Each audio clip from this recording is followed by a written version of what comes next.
aku cari basicnya kenapa sih harga segini masih terjangkau buat kalangan tertentu itu. Akhirnya ada niatan untuk belajar mas. Nah itu YouTube aja mas. Proses yang paling lama itu mungkin di latte art mas. Kurang lebih 3-4 bulanan aku baru bisa membentuk kayak pattern gitu mas. Walaupun patternnya pattern basic kayak gitu mas, itu baru bisa karena otodidak mas ya. Didukung alat-alat yang proper itu 4 bulan. Itu tanpa dan yang kayak apa mas ya, ngajarin ataupun yang trainer itu nggak ada mas. Jadi iya, jadi otodidak aja gitu. Kalau untuk konsep yang kedai di sini mas, aku sendiri itu referensinya sering-sering lihat Pinterest dulu. Sering-sring lihat Pinterest kayak konsep mini coffee shop di Pinterest ini kayak lucu-lucu. Apalagi konsep-konsep Vietnam, Thailand ataupun Jepang-Jepang itu kayak lucu-lucu gitu mas. Kayaknya bisa nih, tempatku juga kecil kok ini. Di konsep seperti ini aja nanti gitu. Dari visualnya hampir plek lah mas, aku mirip-miripin aja ya.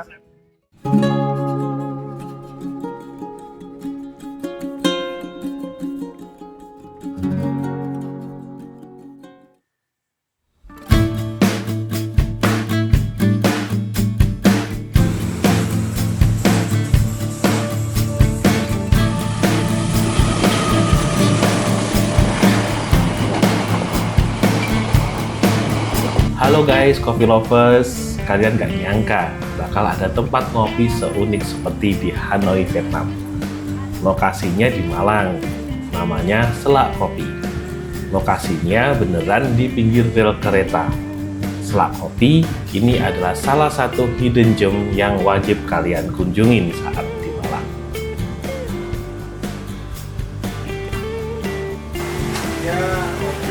Rugi rasanya kalau saya kesini nggak ngulik perjalanan berdirinya Selak Kopi. Nah, kita berkesempatan ngobrol langsung sama pendirinya. Ini dia Mas Slamet. Selamat siang Mas Mbak dari Suka Kopi. Perkenalkan nama saya Slamet Wahyudi, biasa dipanggil Slamet ataupun Slatem gitu Mas. Iya, untuk background saya sendiri lulus sekolah, awal terjun di dunia kerja itu memang dapatnya itu bukan di langsung bidang kopi sih Mas. Jadi awal dulu aku kerja di tempat oleh-oleh khas Malang. Jadi salah satu tempat oleh-oleh khas Malang itu. Awal kerja itu aku di bagian toko Mas. Jadi satu tempat oleh-oleh ini punya beberapa bidang kayak resto, terus kayak toko oleh-olehnya gitu Mas. Hotel juga ada di situ. Terus terakhir ini ada di bagian divisi kafenya Mas. Jadi yang terakhir kafe ini masih baru gitu Mas di tempat tersebut gitu. Beberapa divisi mulai dari produksi sampai bagian frontlinernya itu udah pernah di situ Mas. Nah terakhir ini di kopinya Mas, di kafe gitu, di divisi kafe. Akhirnya nge-YouTube Mas, hampir tiap hari itu nge-YouTube. Nge-YouTube. Iya, cuman antusias yang paling dasar itu aku penasaran sih Mas sama harga jual di menu-menu kopi. Kok harga segini ada orang beli sih? Gitu loh Mas.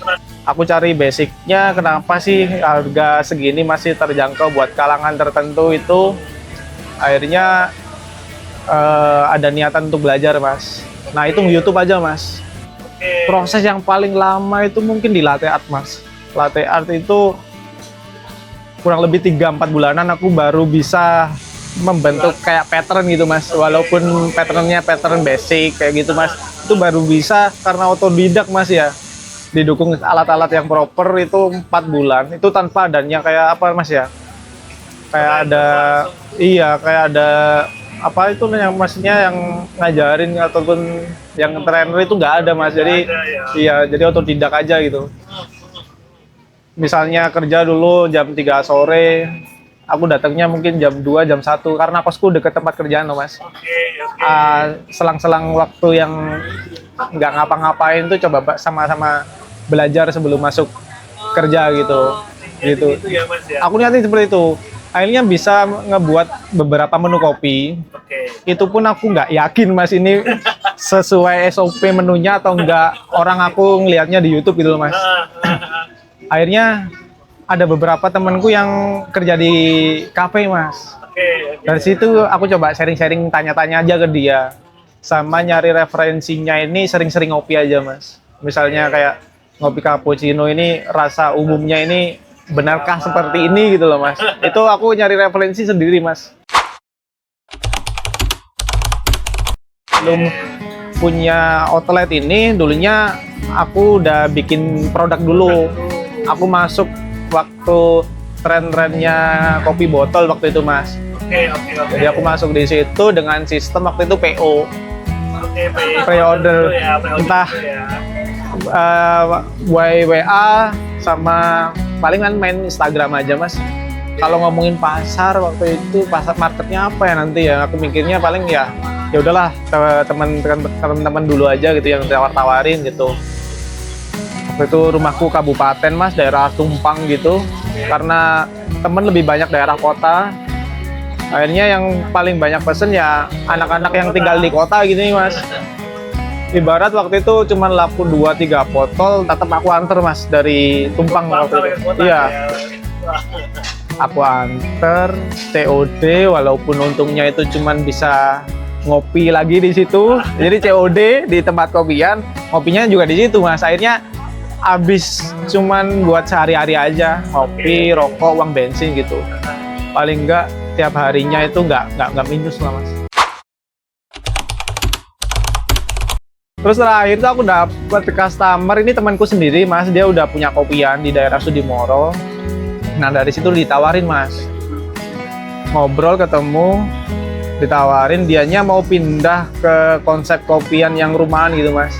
Akhirnya ditawarin bedaknya dia mau nge-take over nggak gitu. Aku sisa kurang lebih 7 bulanan di sini gitu. Coba aja dulu, barangkali rezeki juga kan Mas. Aku pikir-pikir dulu Mas, nggak langsung aku putusin di rumah aja. Aku pikirin dulu ini modalnya cukup apa enggak. Nah untungnya karena semasa kerja itu aku udah investasi alat itu tadi Mas. Pas itu udah mulai Iya benar. Jadi waktu itu kerja di kopi itu aku udah kayak jadi home brewer lah Mas. Beli alat-alat kopi buat ngopi di rumah. Akhirnya kepake pas waktu pandemi itu Mas, bener.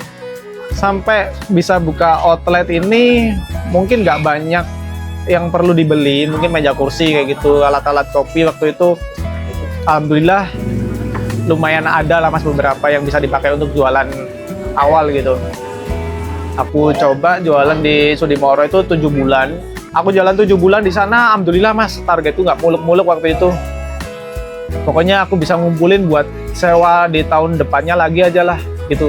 Alhamdulillah disupport teman-teman banyak. Baru buka teman-teman ikut ngeramein gitu Mas. Akhirnya bisa lanjut lah untuk di tahun berikutnya karena targetku yang ngumpulin uang buat sewa tahun berikutnya ini udah aku rasa aman. Jadi aku putuskan buat lanjut aja nanti. Maksudku pengennya di situ dulunya Mas, di kawasan Sudimoro aja gitu. Sudimoro aja.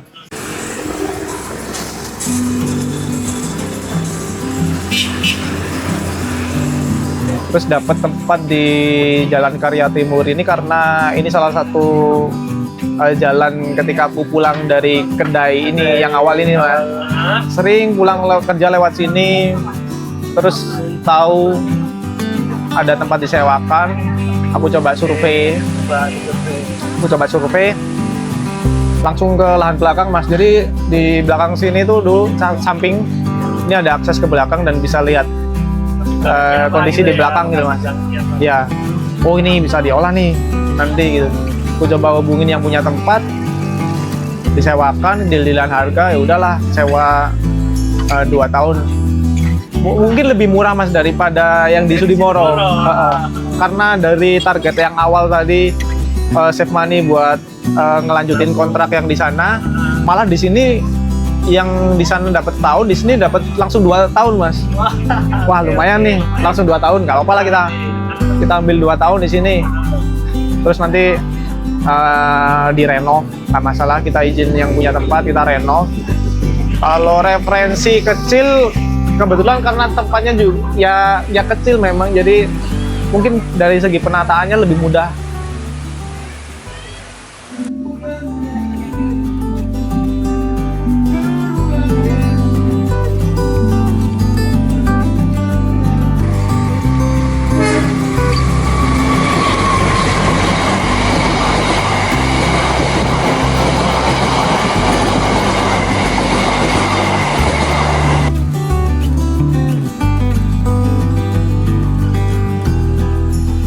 Kalau untuk konsep yang kedai di sini mas, aku sendiri tuh referensinya sering-sering lihat Pinterest dulu. Sering-sering lihat Pinterest, kayak konsep mini coffee shop di Pinterest ini kayak lucu-lucu. Apalagi konsep-konsep Vietnam, Thailand, ataupun Jepang-Jepang itu kayak lucu-lucu gitu mas. Kayaknya bisa nih, tempatku juga kecil kok ini. Di konsep seperti ini aja nanti gitu. Dari visualnya hampir plek lah mas, aku mirip-miripin aja ya. Iya, aku mirip-miripin aja mas. Dari tempat, dari visualnya dari depan oke lah dapat gitu. Terus kalau untuk lahan belakangnya dulu cuman keisi 6 meja aja mas. 6 meja aja. Jadi ya udahlah, kita coba ukuran 3x4 ini, kita coba dengan ukuran di belakang 3x9. Ya udahlah, yang penting ada space buat orang ngopi di tempat, aku rasa aman gitu. Terus itu masuki kurang lebih tahun pertama mas, ini udah pindah ke tempat yang baru ini gitu. Kalau filosofi ada sih mas, jadi kalau aku membentuk brand itu memang aku pikir lah mas, ini untuk apa itu brandnya sama logonya itu memang aku pikir mas. Kalau pengambilan nama Selak sendiri itu sebenarnya aku adopsi dari biografi orang luar negeri mas. Aku narik biografinya itu yang ini mas. Jadi namanya itu Fran Selak. Kalau nggak salah dia dari Slovakia atau nggak dari Kroasia ya. Jadi di biografinya dia itu dia selamat dari maut itu selama 7 kali mas. Selamat dari maut itu 7 kali. Jadi angka 7-nya ini aku ambil karena tempat baruku yang kedai di sana itu mas, itu 7 bulan. Dan aku harap dari angka 7 ini bisa beruntung seperti dia lah mas, Fran Selak ini. Gitu. Kalau untuk pengambilan namanya Selak sendiri sebenarnya aku pilih sih mas, ya ambil lengkap Fran Selak itu enggak. Aku ambil Selaknya aja karena mungkin di telinga orang Indonesia ataupun khususnya Jawa, kata itu kan gak terlalu familiar. Iya benar. Jadi ini punya makna ini Selak. Namanya tuh kayak maknanya itu keburu mas. Kalau Selak, kalau Jawa itu mungkin kesusu. Ya udah Selak kopi aja. Gitu mas. Kalau untuk keberuntungan sendiri, untuk logonya itu aku ambil dari semanggi, daun semanggi. Katanya clover semanggi, 4 daun ini menyimbolkan keberuntungan gitu mas. Nah itu kurang lebih aku bikin face muka orang juga di logo Selaknya sendiri gitu mas. Itu ada ini ya, Bener, singkatnya seperti itu sih mas kalau untuk filosofi nama Selaknya sendiri. Logonya ya. Bener. Oke. Itu kayaknya semua konten memang ini mas ya, memang tujuannya itu nyari engagement lah mas ya. Betul. Jadi aku pun pribadi waktu itu juga buta akan konten mas, tapi sangat dibutuhkan di bidang usaha mas. Oke. Awal konten itu belajar aja mas, asal foto upload gitu aja. Terus makin kesini medianya makin luas, adanya TikTok, video reels kayak gitu mas. Itu memang kita ikutin aja gitu mas. Kita coba belajar di situ juga, kita ikutin biar konten kita naik kayak gitu. Terus akhirnya ada, kalau nggak salah dulu ada temanku yang konten di sini mas, melalui TikTok. Iya, oke. Melalui TikTok. Terus naik mas. Maksudnya naik ini, aku dikabarin temanku ini tempat mulu viral FYP. FYP apa sih? FYP di TikTok gitu. Oke. Tapi kok semakin kesini di lapangannya terutama memang ada efek sendiri mas. Jadi peningkatan sales itu ada di situ. Kan kita baru buka banget itu mas, baru buka banget. Kok udah lumayan rame nih, ada beberapa customer yang sering kesini gitu. Terus coba kita saring, mereka memang taunya dari sosial media, terutama kayak TikTok gitu mas. Mereka taunya dari situ. Akhirnya semakin percaya nih, oh ternyata konten-konten TikTok itu cepet naiknya ya mas ya, cepet naiknya. Oke. Terus timbullah beberapa konten kreator lagi yang main kesini, akhirnya ngonten itu tanpa kita undang gitu mas. Jadi mungkin dari sisi konten kreatornya sendiri memang membutuhkan portofolio lagi mas. Jadi tempat-tempat mungkin yang dirasa unik atau dirasa yang fresh gitu mereka datengin lah mas ya, gitu. Menanggapi soal viral tersebut mas, memang sebenarnya ini kayak plus minus sih mas akhirnya. Ya, oke. Plus minus semacam kayak pedang bermata pisau dua lah ya. Jadi saya setuju akan hal itu mas, menanggapi soal kayak viral itu memang kita sendiri harus ada kesiapan lah mas. Kesiapan dalam arti ntar semakin dikenal orang, semakin banyak juga yang main kesini, mereka itu pasti semakin inilah mas, semakin semakin jeli untuk mengkritis gitu. Jadi mungkin kalau tatanan mejanya, soal kerapian, soal kebersihan, rasa menunya mungkin gitu. Jadi nanti memang dengan udah viral, pasti hal-hal itu memang ada mas. Persiapan kita memang waktu itu adalah mas beberapa kritik akhirnya. Oke. Secara langsung sama di Google rating. Oke. Ngefek mas. Jadi entah pelayannya yang lama, karena mau itu lumayan kaget mas awal, memang kok tiba-tiba langsung meledak gitu, meledak. Siapkan ya. Iya, sedangkan anak di lapangannya sendiri waktu itu palingan cuma 1 orang mas. Oke. Jadi memang secara tenaga memang minim mas. Memang minim. Jadi ketika pas waktu rame-ramenya itu juga, waduh, pesanannya yang lama, terus kotor lah tempatnya, kurang rapi kayak gitu mas. Memang banyak mas. Dari situ memang kita ngalamin sendiri. Oke. Memang untuk antisipasi yang berkelanjutan itu memang kita inisiatif, mungkin dari tenaganya yang kurang tadi kita tambahin SDM di situ, tambahin lagi. Terus untuk ya tempatnya, kalau kita kan kalau untuk meja kursi dengan konsep plastik seperti ini kan apa adanya mas. Ya betul. Banyak ya gak memahami juga. Jadi apa adanya itu ya sekiranya di fungsinya ini masih bisa gitu mas. Atau juga aku dulu meja kursi ini ngerosok mas. Maksudnya cari-cari bekas lah. Oke. Nggak banyak yang baru gitu loh. Terlebih dengan konsep kedai kecil seperti ini mas, aku sendiri kan pakainya kan alat-alat manual loh mas. Oke. Itu kan juga berpengaruh di masalah servis. Iya, betul.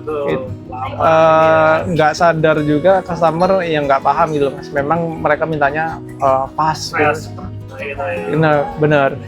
Sedangkan kita pakai alat-alat yang manual, bikin es kopi harus ngepres, bikin cappuccino ngepres segala macem kayak gitu. Jadi memang untuk kendala di servis memang jadi PR gitu mas. Dari beberapa kritik-kritik itu memang kita saring, coba kita perbaiki lagi. Mungkin dari kalaupun kursinya itu beberapa udah kita upgrade gitu mas.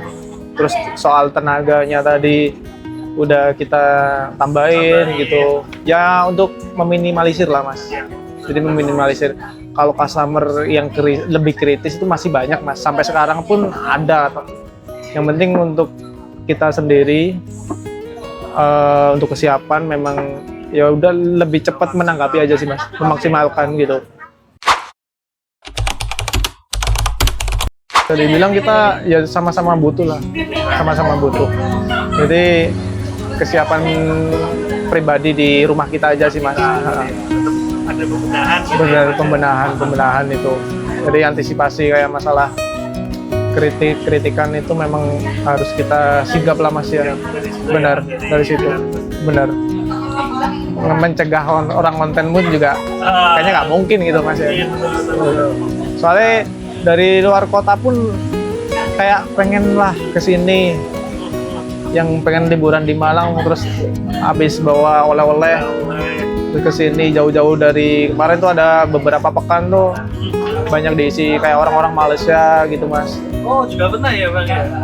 Mereka kan kurang lebih secara fisik kan hampir sama Asia kayak kita tuh mas. Cuman dari gaya bahasanya mereka ini udah beda.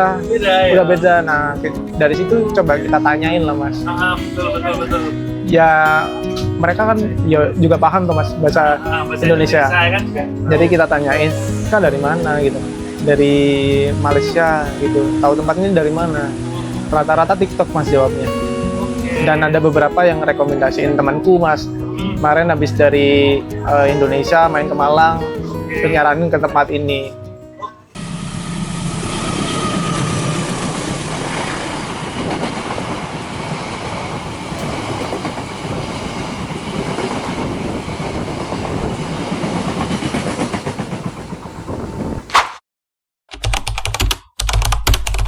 Sebenarnya kalau apa itu kata-kata ngopi-ngopi ala di Hanoi ini sebenarnya tagline dari beberapa pengunjung mas. Mereka yang kesini terus bikin konten, akhirnya kayak disama-samain atau buat sampul ini mas ya, sampul konten kan biasanya ada kata-kata untuk narik lihat kan mas. Jadi mereka sering memakai tagline ketika bikin konten di sini tuh. Dikasih tagline kayak ala Hanoi di Vietnam gitu mas. Aku sendiri tahunya juga dari mereka mas. Jadi ada juga yang nge-compare mas. Jadi temanku mas yang anak Malang sendiri pernah konten di Hanoi-nya sendiri memang di kopian tersebut pernah ke sana. Dia bikin konten kayak dia di-compare lah mas, ala yang di Hanoi sama ala di Malang gitu mas. Secara jarak jalan mungkin beda, dari sama keretanya juga lebih dekat ke sana mas gitu. Jadi ada yang nyamain sama seperti itu mas. Atau kata-kata Hanoi memang dari Merdeka Sambat.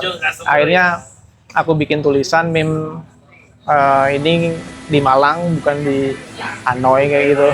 Karena banyaknya konten-konten yang memang memakai tagline ngopi di Malang ala di Hanoi gitu. Jadi aku bikin meme kayak gitulah mas.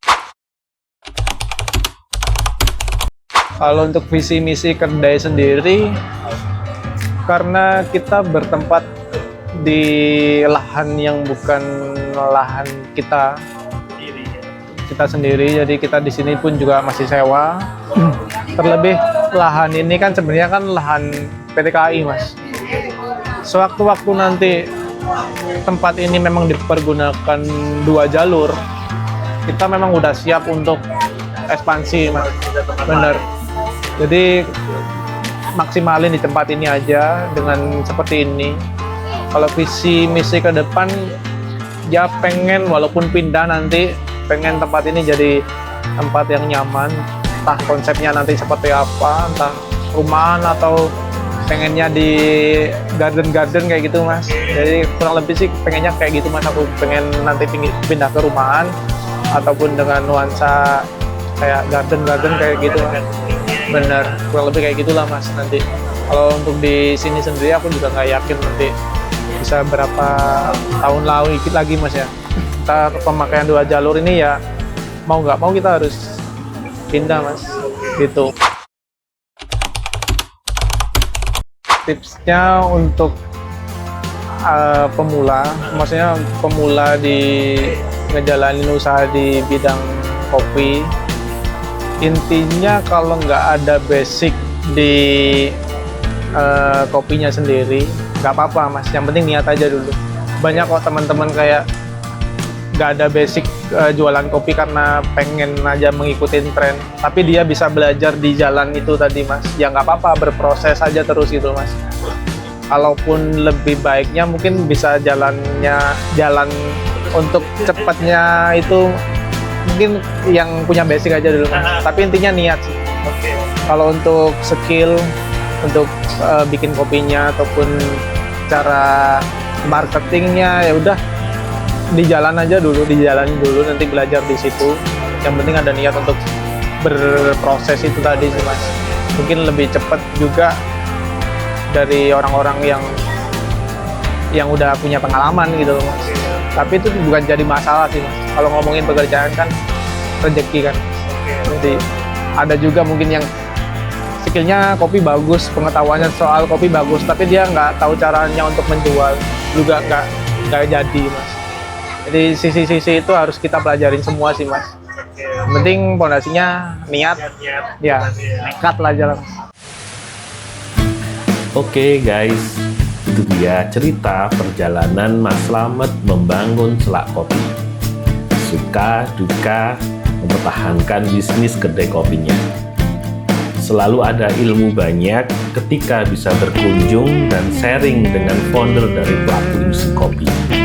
Semoga konten ini bermanfaat bagi kalian semua. Thanks buat teman-teman semua. Jangan lupa like, komen kedai mana lagi yang kita intip perjalanannya, dan jangan lupa subscribe buat cerita seru lainnya. Sampai ketemu di video berikutnya.